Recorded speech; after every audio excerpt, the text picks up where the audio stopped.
O7 တောင်ကုန်းတိုက်ပွဲဒိုမဟုတ်ထမ်းမြမနေဇပရိပခ7တောင်ကုန်းဆိုတာမြန်မာနဲ့ထိုင်းနေဇတ်မြင်းနိုင်ကိုမရှိတဲ့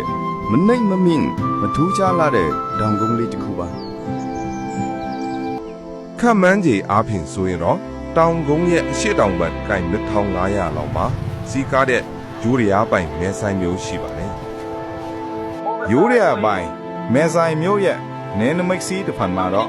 မြန်မာနိုင်ငံရဲ့မြို့တစ်မြို့ဖြစ်တဲ့တာချီလိတ်မြို့ပေါ့ဗျာ2001ခုနှစ်ဇန်နဝါရီလအထိဒီတောင်ကုန်းပေါ်မှာခလာတာ305မက်ခေါ်မှာစစ်သည်30လောက်တက်ဆွဲထားခဲ့ပြီ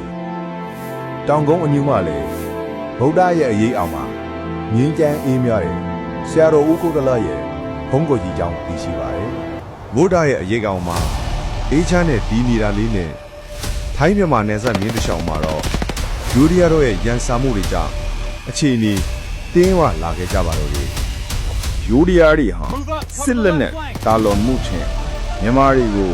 အကဲစမ်းခဲ့တဲ့တိုက်ပွဲတစ်ခုဆိုရင်လေမမားပါဘူး